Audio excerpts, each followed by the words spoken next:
And towards the end of the time that I was taking it, my reactions progressed to seizures. So I would start to have a seizure before I even withdrew the needle after injecting the drug.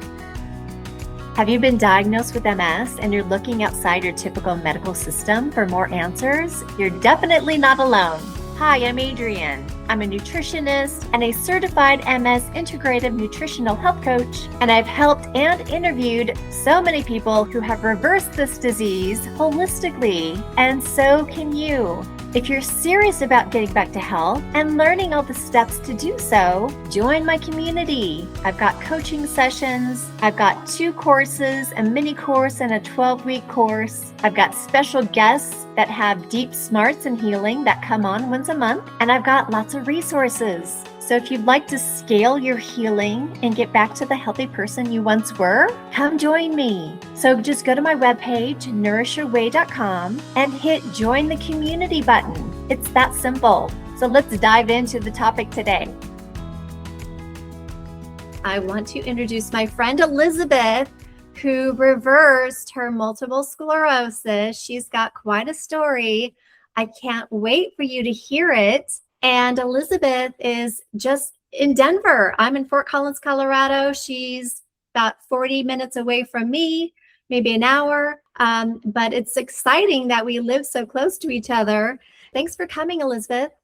Thank you, Adrienne. I'm really excited to talk with you today. I'm excited to talk to you and what you have to share. So tell us how this all started for you. So what year was it? How old were you? And what symptoms did you first have? For me, it all started one night in January of 1999. I was up late working in my apartment. I was a freelance journalist at the time. I was working on an article for the Denver Post on cross-country skiing. And I had been working like a week or two at gathering interviews and all of the data I needed for the article. And I'd been shaping it, putting it all together. And it was late at night and I was getting tired. So I printed out on my inkjet printer. Remember, this was 1999, what I hoped would be my penultimate draft. And as I brushed my teeth that night, I was reading over the printouts and I saw 3 places where I thought, oh, I need to make edits here, but I'm just too tired. I'm just going to do it tomorrow.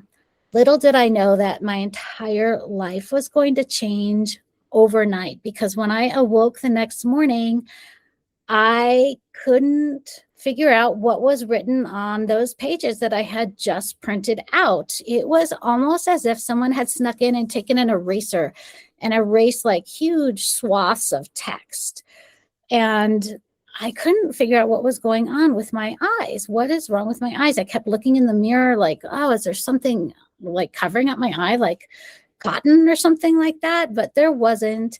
And soon I went to the eye doctor and he immediately sent me in for an MRI. And when the MRI came back, that's when I learned that I had multiple sclerosis.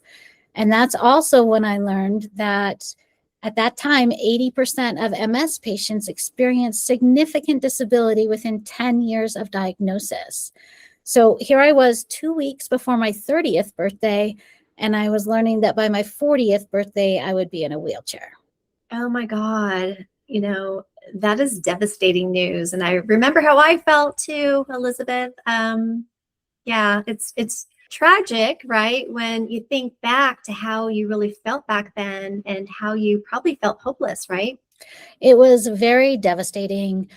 1999, the very early days of the internet. I printed out like hundreds of pages of research about MS, but really that all said, well, we don't know what MS is, we don't know what causes it, and we don't know how to stop it. So it was really pretty pointless. And even when I would go to my MS doctor and say, well, what about if I change my diet? And what if I exercise my mind and my brain and my body? And will that help change the course of this disease? And he said, no. Said, nothing you can do. You can't do anything yourself to change the course of this disease. All you can do is take one of these DMTs, disease-modifying pharmaceutical therapies. And at that time, there were 3. They were called the ABCs, Avonex, Betaseron, and Copaxone. and they all had to be injected. I had a huge needle phobia, still do, that I had to conquer. Me And too, me too. and so and when I did the research on those drugs, the efficacy rates were abysmally low, like less than 20% possible benefit from taking them, but serious, serious side effects. But of course, all the medical personnel, all the doctors were like, you must get on a DMT. You absolutely must. There's no choice. That's all we have to offer you. And so you must do it. And my father's a neurologist. And so I was a very dutiful daughter, and I started on Copaxone, and I was on Copaxone straight through for 3 years. And then I got pregnant. And so I paused for a year, and then I went right back on, and then I got pregnant again, and then I paused again.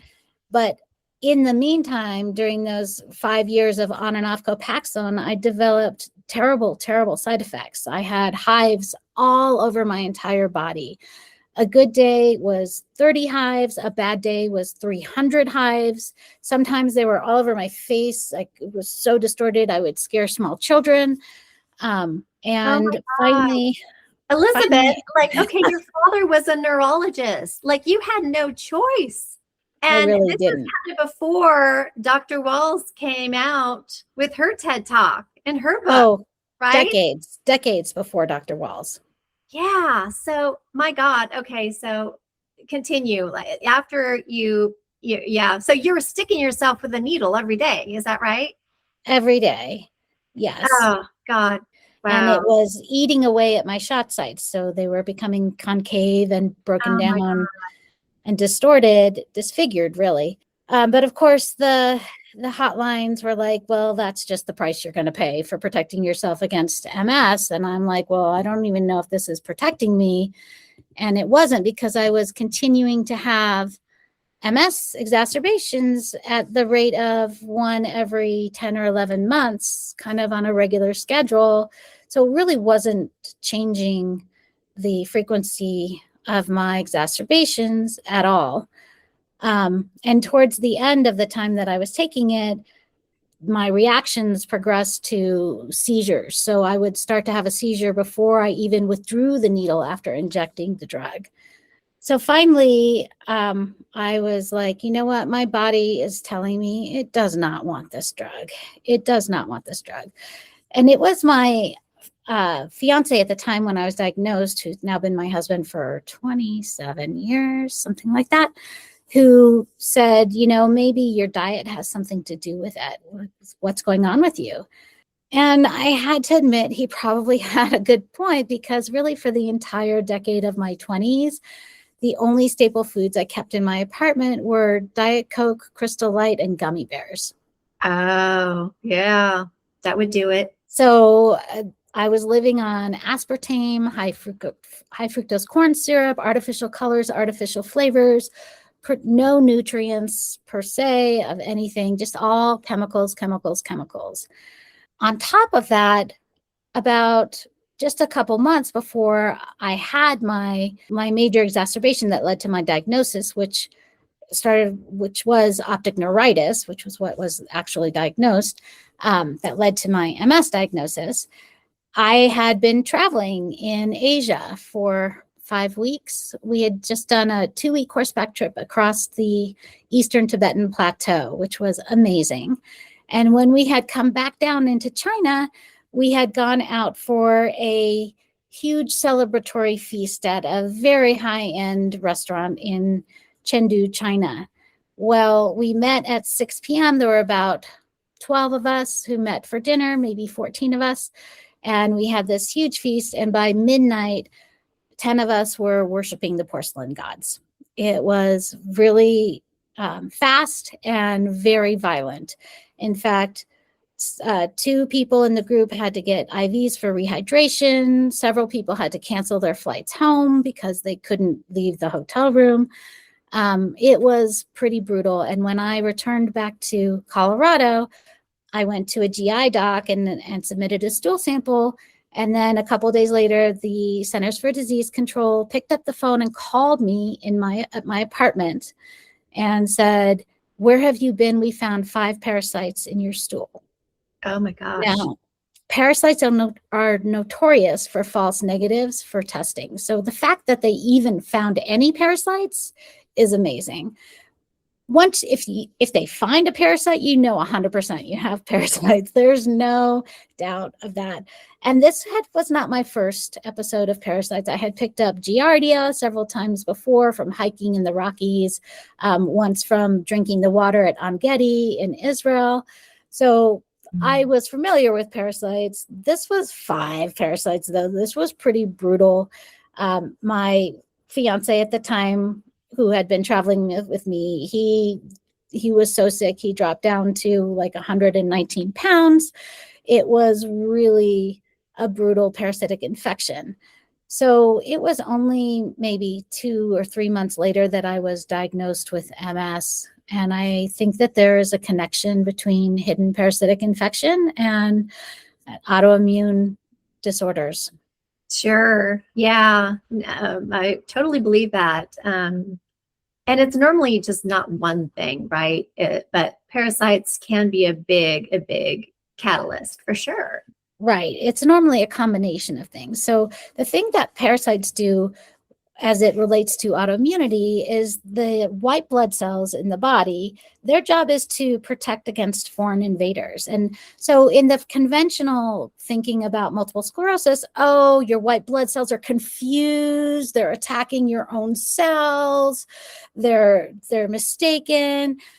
But the truth is, or I shouldn't say the truth, my theory is that they're not actually mistaken, that we're just not looking in the right places for their targets. So when there are parasites or a parasitic infection in the body, the white blood cells say, hey, there's foreign invaders, and 100% there are, but we cannot kill parasites on our own. The white blood cells, our weapons are heat, as in fever, antibodies for bacteria works pretty well, and inflammation. And none of that does anything to a parasite. Parasites don't care. The goal of a parasite is to find a host and take up residence and reproduce happily ever after. Yeah. So what did you do? So what did the doctor suggest you do to get rid of those? So at that time, again, being a very dutiful patient, I was put on a course of Flagyl, which is an antiparasitic. Do not think that parasites can be killed by antibiotics like a Zithromax pack or something. It cannot. That's for bacteria, not for parasites, completely different organisms. But Flagyl is an antiparasitic. And yeah, when you take Flagyl, you do feel better because it kills off all the adults. The problem is it doesn't kill the eggs, and some parasites lay 10,000 eggs a day. So eventually they start to come back. Okay. So then what did you do? Also, Flagyl and other antiparasitic pharmaceuticals wipe out the entire microbiome. They're non-discriminatory. We didn't even know what the microbiome was in 1999. That word didn't exist, at least to my knowledge. So I felt like a hollowed out eggshell for quite some time. And then you're susceptible to every passing virus that might be floating around in the air. And as someone with MS, you know that when you pick up a virus, you tend to go down pretty hard. So there was also all of that going on too. Nowadays, what I do in my community is we do what's called a parasite purge. And that begins with an intestinal cleanse, and then it continues on with a month of very targeted high doses of herbal formulas. Okay. What do those consist of? Are those certain ones that people buy from a specific location, or can they buy the herbals individually? Like, what do you tell people? Well, you certainly can buy them from me. I wouldn't recommend buying them individually, and I wouldn't recommend doing them willy-nilly because that can just be a waste of time and money. And you might have one herb that kills, again, like flagell, like kills the adults, but doesn't kill the eggs and or doesn't kill the larvae. And you may not take in large enough dosages over a long enough period where so that you may kind of like stopping a antibiotic too soon. You may kill off the weaker ones, but not the stronger ones. It is tricky. So I always recommend that if you are planning to do any kind of parasite purging, that you do so under the guidance of someone who knows what they're doing. Sure. Wow. Okay, so here you are. You did eventually wipe out your parasites, correct? Can I say always that you wipe out all the parasites? I Yeah. don't know. I've certainly done many parasite cleanses since then. I probably do one every year or two. Okay. Yeah. Just to make sure that they keep away. It's right? super easy to pick up parasites, right? You can get them from eating sushi. You can get them from unwashed produce. I got them once from a salad bar at a Pizza Hut in Trinidad, Colorado. You can get them from swimming in a lake or a river, or even a public water pool or water park. Every summer I see on the news, oh, they found Giardia in this water park. You can get them from walking barefoot. You can get them from sitting on a beach. You can get them from the municipal water supply. There was one time in the 90s that the entire city of Milwaukee was infected with cryptosporidium through their water supply. Wow. You can get them from, as I said, eating salads. There was one point in 2018, if you recall, there was about a dozen McDonald's in the Midwest that were found to have contaminated lettuce with, was it cryptosporidium or I'm blanking on the other one that starts with a C that I wanted to, it'll come to me. I can't remember which parasite, but lots of people got sick. Wow. Okay. So when you figured out that you had parasites and then you did a cleanse, did you figure out that nutrition in general was a factor? Like, what else did you do to help heal your MS? Or like, when did you find out that you could actually get better or wipe out your MS? I wouldn't call it wipe out. I call it management, because once you are autoimmune, once you are hypersensitive, you will always be hypersensitive. You just have to manage your exposure so that you keep your body in a better place where it's not reacting all the time, where you're not tipping over into autoimmunity. So really what happened for me first was I began changing my diet because of what my fiance, who was a competitive athlete at that time, he was number 6 in the world snowshoer.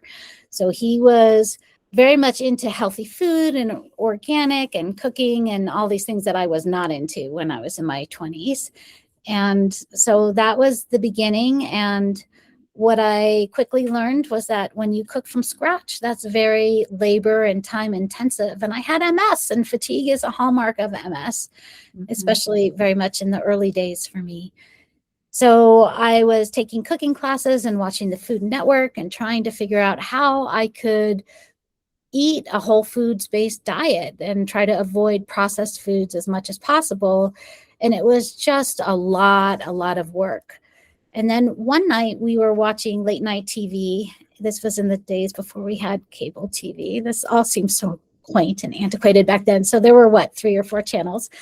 And all that was on was this infomercial. And this guy said, look, I can make your whole meal in this one countertop appliance. And he puts in a can of tomatoes and a cup of dried rice. And then he puts a metal grate over it, like a barbecue grill type grate. And then he puts chicken breasts on top of that. And then he puts another metal grate. And then he put brownies on top of that, covers the whole thing with a dome and plugs it in and turns it on.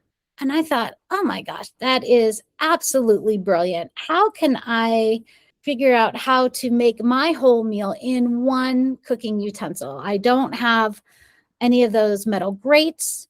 I don't have one of those countertop appliances with the dome, and I don't really care about the brownies. So I went over to my oven and I thought, okay, well, that utensil probably gets pretty hot, that appliance. So I cranked up my oven to 450 degrees, which if you know anything about cooking, the only things that cook at 450 degrees are like pizza and maybe some breads. But I didn't know any better. I really was pretty much a novice cook. And then I went to my freezer and I had some frozen fish fillets and I had some fresh vegetables and some herbs. And I pulled out, I had just received a cast iron Dutch oven like this one as a wedding gift. And I pulled it out and I just layered that food in, kind of like what that guy was doing on TV, but without the metal grates. And then I put the lid on it, closed it up, and put it into the 450-degree oven. And in about half an hour, it just started to smell like dinner. And so that just became the way that we cooked. We would put everything into a cast iron Dutch oven and then put it into the super, super hot oven and flash cook it so that it's really fast and very easy in one pot. And then I didn't really think that much about it until my college roommate came to visit. And at the end of the week, she said, "Would you please teach me how to cook like you cook?" And I was like, "Well, you know how to cook. Your mom's from Italy." And she's like, "Yeah, but I don't know how to do it as quick and easy as you do. And everything is so delicious that comes out that you make." So that's when I started to write down, and I ended up writing a cookbook called Glorious One Pot Meals. And at the same time, somebody suggested that this was a unique cooking method. And so I applied for a patent. So I have 2 patents on the Glorious One Pot Meal method, cooking method as well. I love that. All right. So this is something that really helped your MS as well.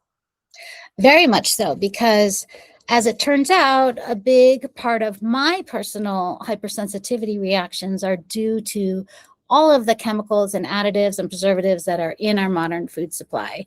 And I did a TEDx talk in 2014 called Poisons in Our Everyday Foods that are really all about how contaminated our food supply is. Wow. Okay, so besides diet and parasite cleansing, what else did you do to help yourself? So really the third pillar of what I look at is digestion. And when you have chronic inflammation in your body, and when you've been diagnosed with MS or any other autoimmune or chronic disease, there's always inflammation in your gut. And that breaks down the gut. And we know about inflammation in the gut. We call it leaky gut, right? Because when you have the inflammation, it makes the cells that line the walls of the stomach and bowels swollen. And so now things seep out. But another problem with leaky gut or inflammation in the bowels is that it decreases complete digestion. And if you don't have complete digestion, now you become nutrient deficient because your body can only pick up the nutrients if they're broken down in the stomach, if the food is broken down in the stomach. So I work with, I do a urine test that tells me exactly where the problems are for people, like you're not digesting carbohydrates or you're having problems with protein or sugars or whatever it might be. And so digestive enzymes, I think, are crucial.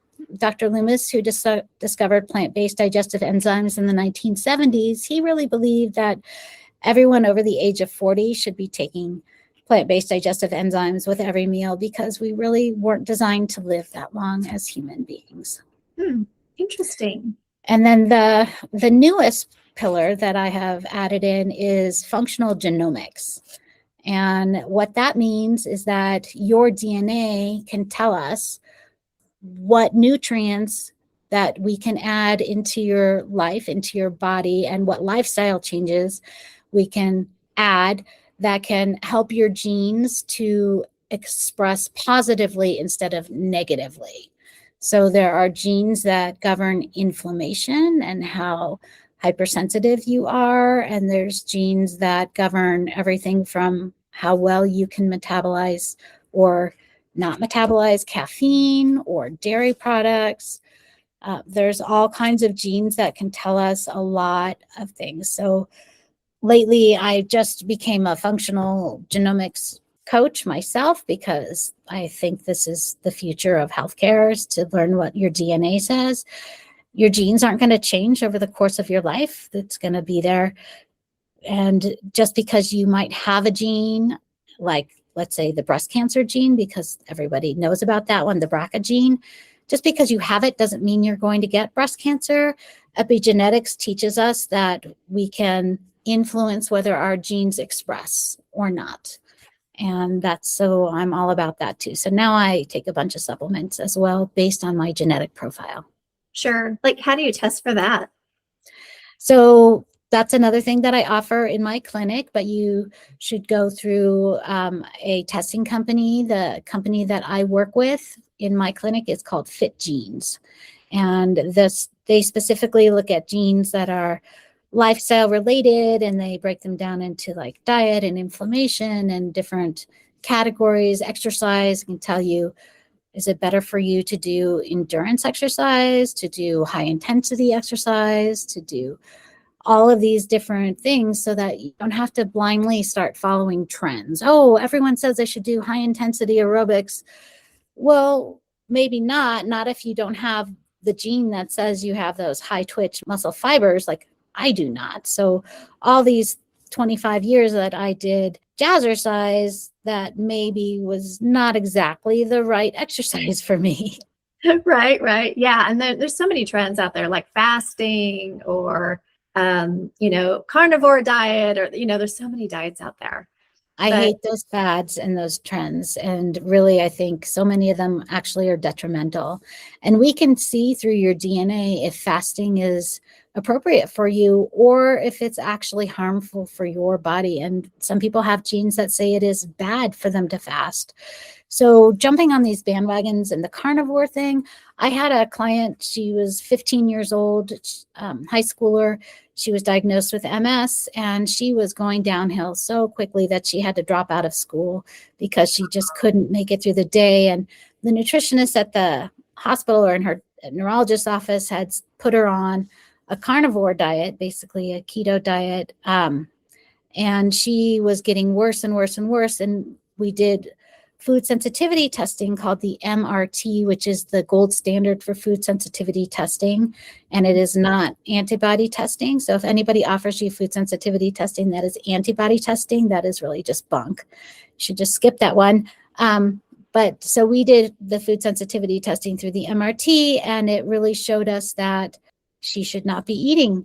Like all of those meats were very inflammatory for her. And when we switched her to more of a carbohydrate-based diet, using only the foods that we could see on the MRT that were non-inflammatory for her, it was amazing how quickly she was able to rebound, and she went ahead and graduated as valedictorian. Oh, yeah, that's great. Thank God you had that test for her. So that was a game changer for her, right? Yeah, so that test was a game changer for me too. And when I learned about that test and I took it, and it wasn't until 2008 that I learned about that kind of testing. So before, I was doing my very best to eat a whole foods-based diet and all fresh made foods. I made all my kids' baby food, all of that stuff. But my son was sick really since the day he was born.